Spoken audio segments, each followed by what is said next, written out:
bad behind you and you're coming with me. Just leave me. Take the Pentax. Take the Pentax. Oh shit. We just passed our station in Barker Street. So today we were supposed to go film the AnalogRev at Barker Street Station, but we just passed by and we have to somehow find our way back down to the station where the model is waiting. Unfortunately, we missed the tram stop where the model was waiting for us. But luckily, it's no big deal since it's just a few minutes walk back down from the peak. We're pretty close. I've been to the peak like a billion times. Probably, I'm sure it's down here. We're a bit late. The peak Tramways Company Limited, and that must mean that Barker Road Station is just within reach. Hey man, do you want to hear about my Pentax? Alright, whoever designed this camera really knew what they were doing, because there's just nothing holding onto it, like a real wooden handle, you know? Hey Warren. Yeah, Ian. Can I tell you about my other camera? Listen, man, if you're lost, dude, no, this is the right way, right? This thing can go 250. Hey, look, is this the right way? Actually, this is really fucking heavy. I'm not gonna lie. This is really heavy. These two cameras are a dream to use and hold, but a nightmare to lug around in the Hong Kong heat. Man. We're there? Yeah, something like that. Oh. Look, man. It's better than the model, huh? Oh, hey. I've actually been up here dozens of times already, but it's still one of the nicest places in Hong Kong. It basically begs for a photo, which, well, is what I gotta do. That's beautiful. It is beautiful. Will you marry me? The f. Yeah, but we're paying for the model, dude. It's true. Actually, the bloody producer is. Okay, but make this quick. We need to... The model's waiting for us, man. All right. Gotta talk about how to load this thing. Lock, before he became the Lock that we know today and love, was once a slave, just like all the other unknown, unnamed photography assistants. And then he actually spent a few years of his life chained to a desk and just made to load film. The reason why Locke hasn't joined us for this shoot today is because just seeing one of these Mamiya RZ67s brings back too many memories of the dungeons and the chemicals. And so anyways, before all that, he did tell us how to load one of these things. And actually when he showed it to me, his hands were just like muscle memory, you know? He just like did it so many times in his life that he'll never forget it. That's what he said. He said, I'll never forget how to load Mamiya RZ67. And this one's weird. You put it right along the back of the camera. And then you tuck it in right here into the spool. Now it's tight. And now we load it up to the arrow here, like that. Put it back in. And there we go. All right.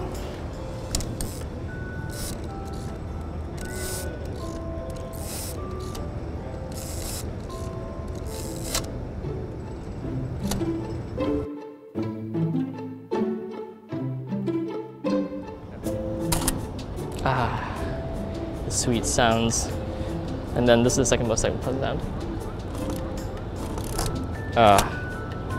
Amazing, amazing. But there are a few things to consider before you get started. The Mamiya has some safeguards. It refuses to shoot if you forgot to remove the dark slide or if you didn't wind properly. But then it can also sometimes refuse to shoot even when you've done everything correctly, which is a commonly reported problem. Day 3 of our journey. We may be a little lost. What? Really? Huh? Are we lost? No. No, we're not? No, we're not. Okay, all right. Actually, okay. We may be a little lost.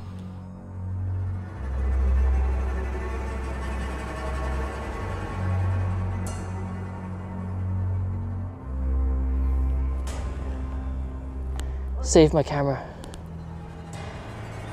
Take it and go. Oh, sorry. I'm sorry. Go. Hey, we're here. After our slight scenic detour, we finally made it to the tram station. Barker Street Station is the second last stop of the historical Peak tram. We thought that it wouldn't be in use at all, since it's usually quite empty, but throughout the shoot, there are quite a lot of passengers. This is Ilford Delta 400, a black and white film. Not my favorite one, but it's kind of contrasty, more of a modern emulsion. I was looking for Tri-X at the store, but they sold out. But this is good too. Since both cameras were favorites of fashion photographers, there's only one thing that we could do, which is get a model.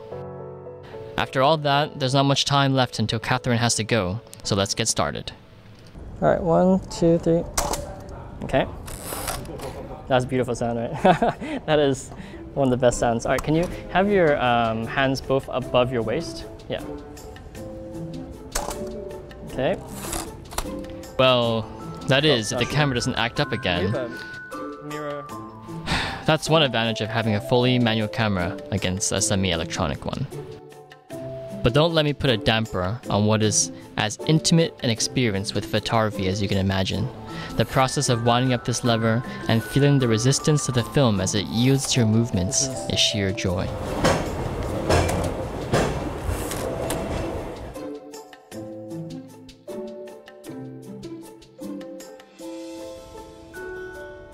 So today we don't only have the Mamiya RZ67 Pro II, we also have another camera popular with portrait photographers,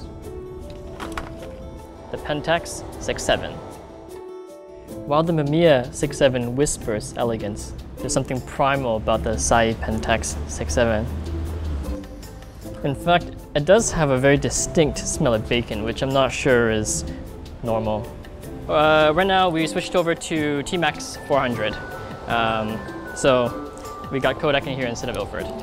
And it's, like again, for the two cameras, basically, they do shoot the exact same film, same size, and then the lenses are also equally good. Mamiya and Pentax both are known for making fantastically sharp lenses with very beautiful bokeh.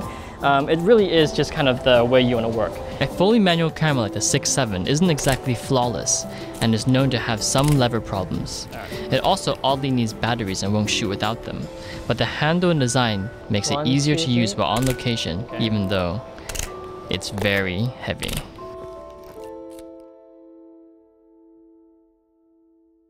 So it's funny to call one camera more modern than the other, since they're both at least 20 years old. But then if you look at the parts and the construction, there are very noticeable differences. This is just a pure metal. It's really, really hefty, and it's got, you know, those beautiful kind of rough sides. And this is more sleek. This is elegant. This is high-grade plastic. If you want that kind of rustic, again, kind of like primal kind of Mamiya, you can go for the RB67, which is a fully manual camera. And then both of them actually they exist side by side.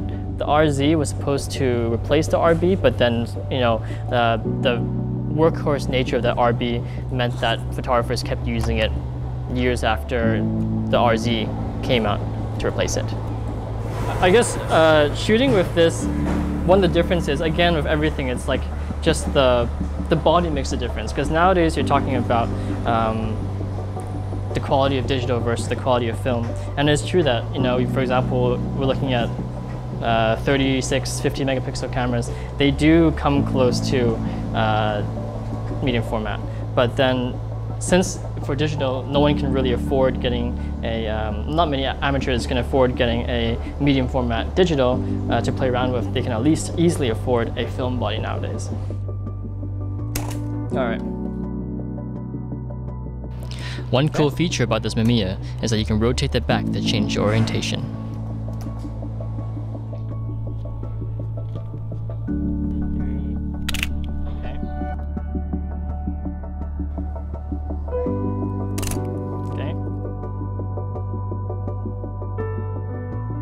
Ultimately, the point of this comparison isn't to say that one is better than the other, because both have survived the test of time to define themselves as trusted tools that professionals can rely on.